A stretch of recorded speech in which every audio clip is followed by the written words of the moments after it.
What's happening, folks? Back with another reaction, back with some more punk rock, back with some more Rise Against. And as promised, we're going to a tune from their second album, arguably my favorite of theirs, Revolutions Per Minute, and we're going to listen to maybe my favorite tune on that album, and thus, arguably, one of my very favorite Rise Against tunes overall. That is Blood Red, White, and Blue. This tune, we'll look at the album here, also on Fat Records, as I mentioned, just like their first album. This tune, I mean, when I first heard it, it really made an impact on me. I love the intensity of it. It's fast, it's powerful.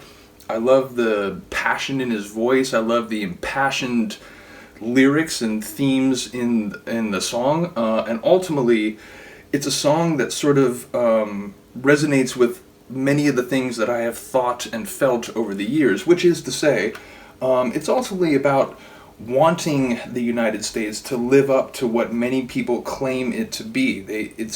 We hear constantly it's the greatest and most free place in the world. That is not always the case for every person in every community who has lived in this country over the years or up into the present.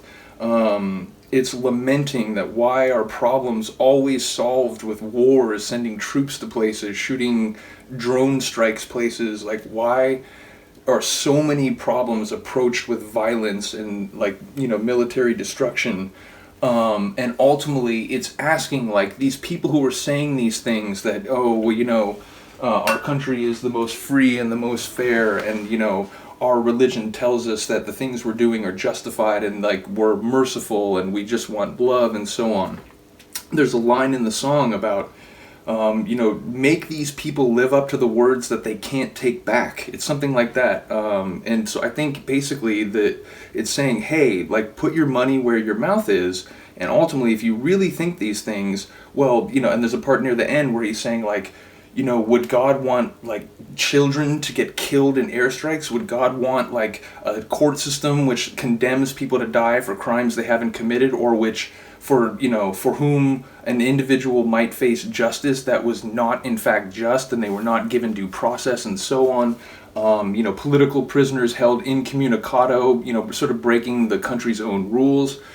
And so again, I think the lyrics are basically saying, until we fix these things, until we stand up to really put actual ethics and action and policy behind these lofty ideals and convenient sort of rhetoric and catchphrases, then ultimately it's not red, white, and blue, it's blood red, white, and blue, especially in terms of, foreign wars and again, troops and bombs sent to, go fix a problem, but also domestically in terms of communities that are neglected or outright marginalized and oppressed. So I think it's a clarion call to other Americans, especially those who give a shit, to try to make this country as good as the people who are sometimes mindlessly aggressive with their pursuit of nationalism and so on, that they claim it to be in the first place. So that's what I think the song is about. Let me know if you have a different take. All lyrical interpretations are welcome here. And again, I don't claim anything to be definitive. I just sort of try to talk about tunes the way they've hit me over the years. So once again, this is Blood Red, White, and Blue from Rise Against album Revolutions Per Minute. It's the 7th tune on the album. I don't know if I showed the CD itself, just in case I didn't. There it is. So here we go. Rise Against, Blood Red, White, and Blue.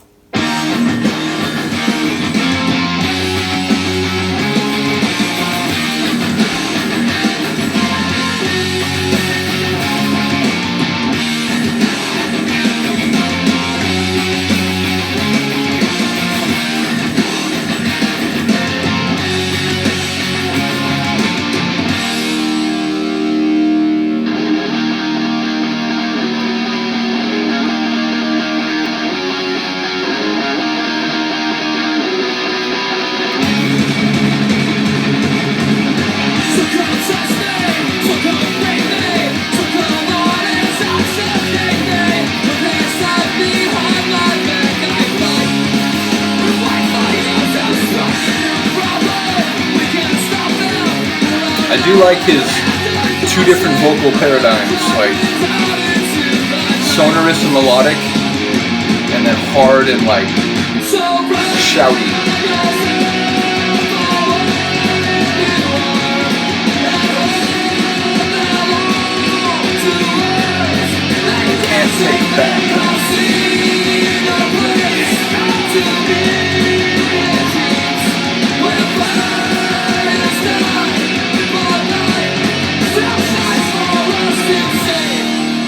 seen a place where fires die but light still shines.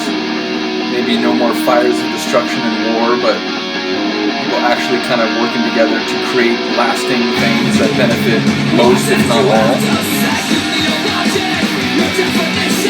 So would you twist your justifiable position?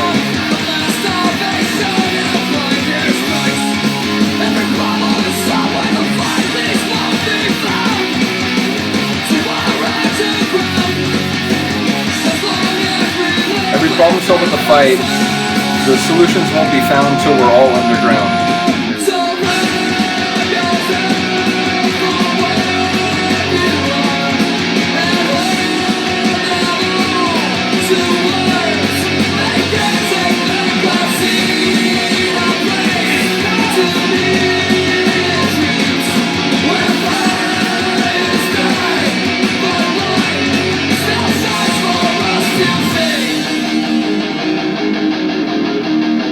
Series of rhetorical questions coming.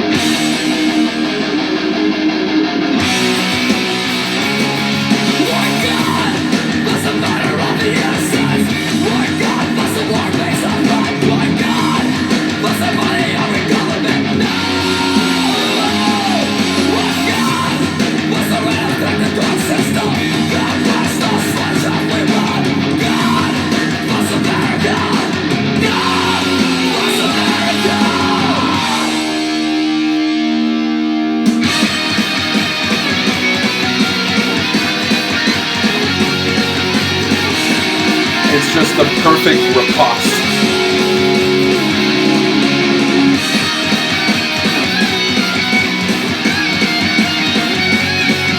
I don't know if that's still Mr. Precision or if he had already been replaced by a different guitarist, but I love that guitar work right there. Again, I really enjoy everything about that. The sonic character of the song, the sort of intensity, and there's some changing tempo along the way. I really love the passion with which he sings. Shout out to McGillrath. And again, I love that there's sort of like a more melodic side to the way he sings, still with energy and passion, but then there's like when he goes the full scream and adds an edge to it. And again, I really enjoy those lyrics. I think, to get to a point where you can lavish, and ultimately, the happenstance of birth. You just happen to be born somewhere, so, these aren't sports teams. So if we really want our nation states to, measure up to the way that some people see them in their minds and the way they talk about them with hagiographic language, well, then we actually have to put in the work. We actually have to do it. We actually have to make sure to get things right the first time as much as possible, but still ameliorate when we don't. And ultimately that concerns domestic politics, foreign policy, and again, maybe not confronting every situation with violence and, draconian policies and so on. Maybe, there's a different way we can go. Maybe there's this place in our dreams where the fires can be put out, but we can still share light and new ideas and creativity and so on. But we have to actually put in the work to get there. So yeah, I really do enjoy the sentiment of that song as much as the sonics. Let me know what you think. Let me know if you, like I, are a big fan of Revolutions Per Minute. I just think it's such a great album. As I said, I really like the first one too, and I like, I was wrong in my last Rise Against video. I was like, oh, Siren Song in the Counterculture. I think it's like 2009, 2010. It's 2004. It was like right after this one. So yeah, I know I have a later one. I'm trying to remember the name of it because I don't think I have the artwork. So yeah, I'll have to get back to you on that one, but there are more Rise Against reactions coming, and 88 Fingers Louie also, and yeah, there's plenty more punk rock reactions coming. There are a couple requests that someone has put in. Jimmy mentioned a Propaganda tune he wouldn't mind seeing reaction to. That one is on the list, rest assured. But yeah, there's a couple more requests, so I'm just trying to work through everything and make sure I'm not forgetting any. If I do forget one, it's not intentional. Feel free to issue a comment hey, just making sure you remember this song that I talked about. I will not be offended at all, and indeed I will thank you and be oh right, yeah, let me make sure I get to that one soon. So like I said, lots more punk rock reactions coming. Hopefully you're here for it. I do appreciate the people listening and watching sincerely. Have a good day, have a good night. I'll see you next time. Peace.